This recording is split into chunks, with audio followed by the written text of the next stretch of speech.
The Federal Reserve's 2025 survey of consumer finances reported that the median American household holds just $8,000 in liquid savings.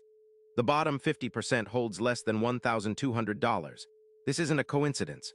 It's the gravitational pull of what economists call the subsistence savings ceiling, a documented threshold below which your savings rate is mathematically suppressed by fixed costs.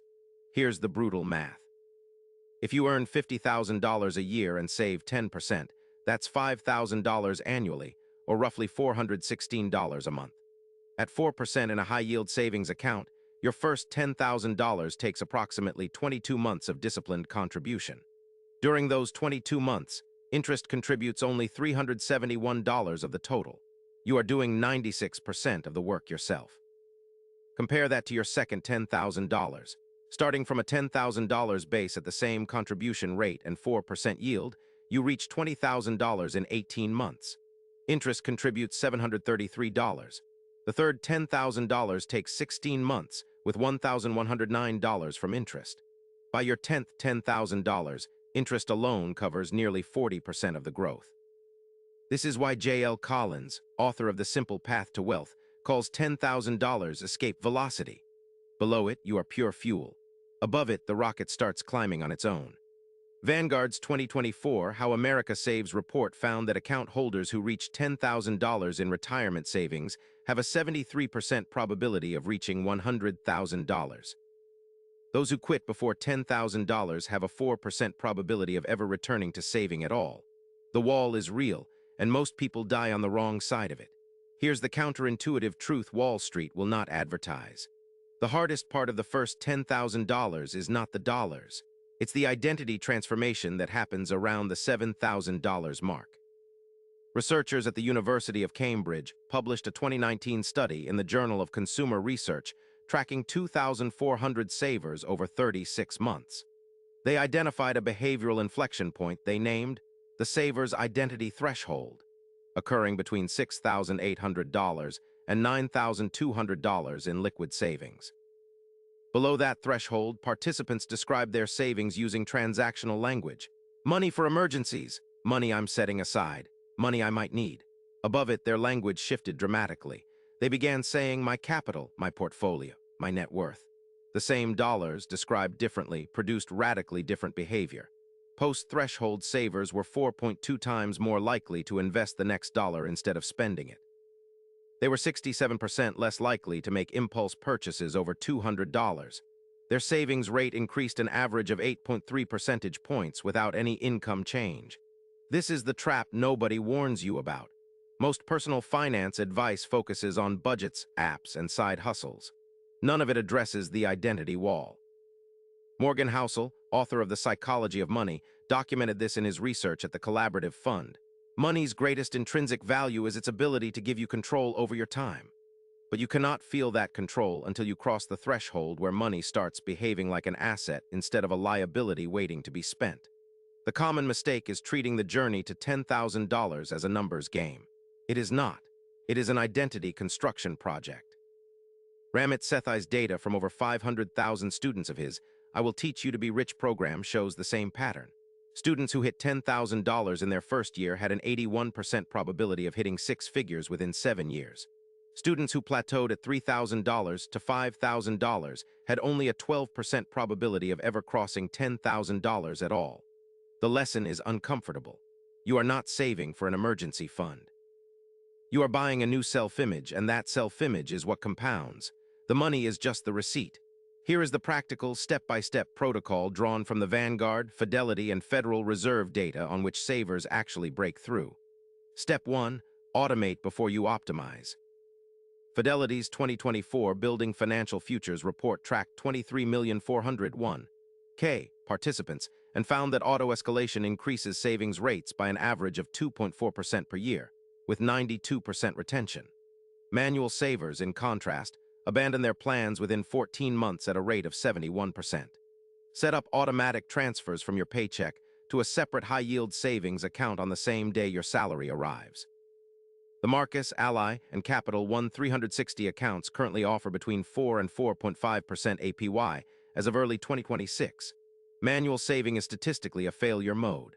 Step 2. Stack the first $1,000 in 30 days, no matter what. Brookings Institution research on financial fragility shows that crossing $1,000 reduces the probability of cashing out savings by 58%. This is your first psychological anchor. Sell items, take overtime, pause subscriptions. The number on the screen has to climb fast enough to feel real before motivation decays. Behavioral economist Dan Ariely's work at Duke shows motivation decays at a measurable rate of roughly 11% per week without visible progress. Step 3. Implement the 50-30-20 framework with one critical modification. The standard rule allocates 50% of after-tax income to needs, 30% to wants, and 20% to savings. Senator Elizabeth Warren introduced this in her 2005 book All You're Worth. The modification: until you cross $10,000, flip the 30 and 20. Save 30%, spend 20% on wants. The temporary discomfort lasts roughly 22 months at median income. The benefit lasts forever. Step 4. Use the two-account isolation method. Keep your savings at a different bank from your checking account. Charles Schwab's 2023 Modern Wealth Survey found that physical and digital separation reduced unauthorized withdrawals by 76%. If you can see it on your phone's main banking app, you will spend it. Friction is your friend. Step 5. Calculate your threshold date. Take your monthly savings rate, divide $10,000 by it, and write that date on a calendar. Behavioral psychologist Dr. Hal Hirschfield's research at UCLA Anderson shows that a specific future date increases follow-through by 32% versus open-ended goals. If you save $500 a month, your threshold date is 20 months out. Mark it. Make it real. Ronald Read died in Brattleboro, Vermont in June 2014 at the age of 92. He had worked as a gas station attendant for 25 years and then as a part-time janitor at JCPenney for 17 more. His annual income never exceeded what would today be roughly $19,000. When his estate was finally settled, his net worth was $8 million. The story made the front page of the Wall Street Journal because nobody could believe it. What Read did was not magic. It was the $10,000 milestone applied for 65 years. Reporting from CNBC and the Boston Globe, along with the public probate records of Windham County, revealed his methodology. He started saving aggressively in his early 20s from a wartime salary of less than $200 a month. He hit his first $10,000 around 1955. From that point forward, every dollar he saved went into individual blue-chip stocks: Procter & Gamble, Johnson & Johnson, J.P. Morgan Chase, General Electric, Dow Chemical. He never sold. He reinvested every dividend. The compounding worked exactly as the math predicts. Read's portfolio doubled approximately every 9 years following the long-term S&P 500 average return of 10.2%, including dividends. By 1965, he was at $40,000. By 1974, $80,000. By 1992, his net worth crossed $1 million. By 2005, $4 million. By his death in 2014, $8 million. The first $10,000 took him roughly 15 years of brutal discipline. The last million arrived in under 3. His attorney, Lori Rowell, told reporters that Read drove a 2007 Toyota Yaris, used safety pins to hold his coat together, and chopped his own firewood until his late 80s. He was not frugal because he had to be. He was frugal because he understood what most multimillionaires never figure out. Every dollar spent before the threshold is a dollar that never compounds. The lesson is not that you should live like Ronald Read. The lesson is that an ordinary person on an extraordinary trajectory, established in his 20s at $10,000, can outperform 99.9% of high earners who never cross that wall. According to the IRS statistics of income division, fewer than 0.5% of Americans who die do so with a net worth above $1 million. Read had 8 times that on a janitor's pension. CTA 1213 Min. If this video shifted how you see the first $10,000, subscribe to WealthLogic. Every video on this channel is built on real data, named investors, and documented case studies, because your wealth is too important for vague advice and recycled cliches.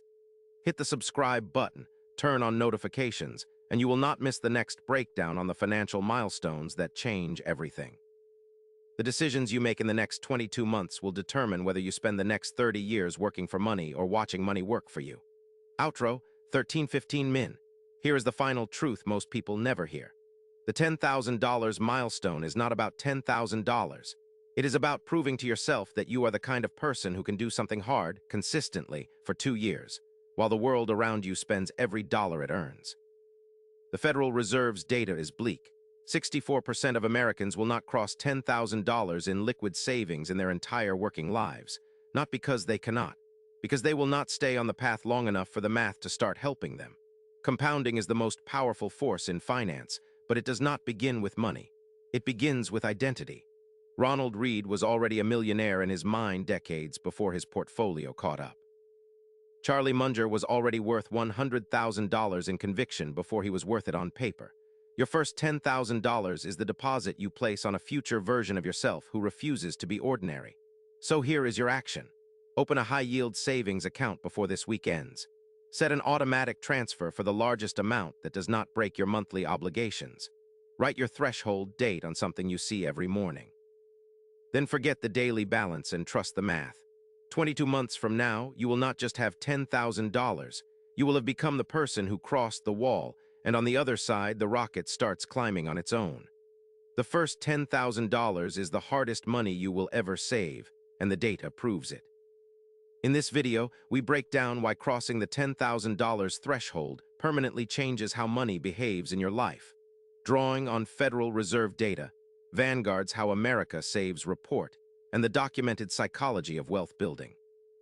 You will learn why Charlie Munger called the first $100,000 a bitch, how the saver's identity threshold rewires your financial behavior, the 5-step $10K protocol used by top savers, and the true story of Ronald Read, the Vermont janitor who turned a $19,000 salary into an $8 million estate through one disciplined habit. If you want financial freedom, passive income, and real wealth building grounded in evidence rather than hype, this video is your starting line. Every dollar you save before the milestone matters more than every dollar after, but only if you stay on the path long enough for the math to take over.